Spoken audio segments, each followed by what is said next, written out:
கர்த்தர் நாம் பரிசுப்படுவதாக. இந்த நாளிலும் இந்த காணொலி வாயிலாக உங்களை சந்திப்பதிலே கர்த்தருக்குள்ளே உள்ளபடியே நான் மகிழ்ச்சி அடைகிறேன்.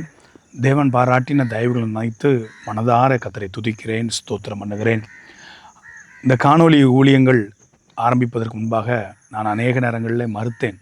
கர்த்தருடைய கிருபையினாலே தேவன் பல முறை என்னோடு கூட இடைப்பட்டு தேவனுடைய ஊழியக்காரர்களும் இதனுடைய காரியங்களை நீ செய் என்பதை உறுதிப்படுத்தினார்கள். அது மாத்திரமல்ல, என்னோடு கூடிய தம்பிமார்கள், குழுவினர்கள், தங்கச்சிமார்கள் ஒவ்வொருவருடைய பிரயாசங்களை நான் நினைத்து பார்க்கிறேன். இவருடைய அன்பின் பிரயாசங்களை மறந்து விடுகிறதற்கு தேவன் அனுமதி உள்ளவர் அல்ல. நான் இதற்காக காத்திருக்கும் போது சில வாக்கியங்களை கத்தர் கொடுத்திருந்தார். 5ஆம் அதிகாரம் 14ஆம் வசனத்தில், நீங்கள் உலகத்திற்கு வெளிச்சமாக இருக்கிறீர்கள், மலை மேல் இருக்கிற பட்டணம் மறைந்திருக்க மாட்டாது. இந்த வெளிச்சத்தை பார்த்து அநேக காரியங்கள் என்னோடு கூட கத்தர் இடைப்பட்டார். முதல்ல துவங்கினோம், பாடல், வசனம், சில எடிட்டிங்கில் பிக்சரைஸ் கர்த்தருடைய வார்த்தையின் அடிப்படையில் இருக்க வேண்டும் என்பதில் தெளிவாக நாங்கள் செயல்பட்டோம். அதன் அடிப்படையில் அநேக ஆயிரங்கள் அதை பார்க்கிறார்கள். அநேகருக்கு அது மிகவும் மிகவும் பிரயோஜனமாக இருக்கிறது. அடியன் அப்பிரோஜனமானவன், என்னுடைய குழுவினர்களும் அப்பிரோஜனமானவர்கள். எல்லா கணமும் எல்லா மகிமையும் கர்த்தர் ஒருவருக்கே.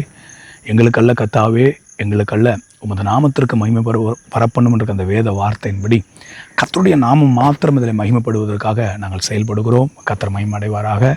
மாத்திரமல்ல, இந்த யூடியூப் ஊழியத்தின் மூலமாக அநேக ஊழியர்களும் என்னோட கூட தம்பிமார்களும் என்னை நேசிக்கக்கூடிய சில தேவ பிள்ளைகளும் தாய்மார்களும் தகப்பன்மார்களும் அதிகமாக என்னிடத்திலே வற்புறுத்தினது, நீ பேசி இந்த வார்த்தைகளை நீ பகிர்ந்து கொள், உன்னுடைய செய்தியை நீ போடு அப்படின்னு சொல்லி ரொம்ப என்னை வற்புறுத்தினார்கள். நான் மறுத்தேன். மறுபடியும் இல்லை, வேண்டாம் அப்படின்னு சொல்லி. எனக்கு இதில் எந்த ஒரு உலக ஞானமும் இதில் இல்லை. ஆனாலும் கர்த்தர் அதற்குரிய ஆட்களை கொடுத்து கர்த்தர் நடத்தினார்.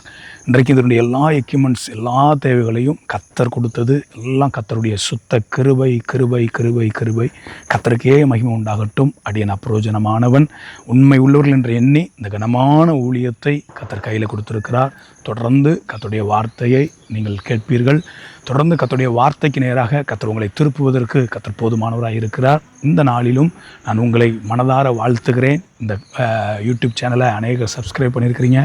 ஒவ்வொருவரையும் நான் மனதார வாழ்த்துகிறேன். கர்த்தருடைய செய்தியை கேட்பதற்கு நீங்கள் மிகவும் ஆவலோடு என்னை நெருக்கின அந்த அன்பை நினைத்து நான் துதிக்கிறேன். நான் அநேகர்கிட்ட சொன்னேன், இது என்கிட்ட இல்லை, இந்த பொருட்கள்லாம் என்கிட்ட இல்லை அப்படின்னும் போது எல்லாரும் ஜெபிச்சிங்க. தானாக முன் சிலர் கொடுத்ததுக்கு போது எனக்கு அது ரொம்ப ஆச்சரியமாக இருந்தது. கர்த்தருக்கு மகிமை.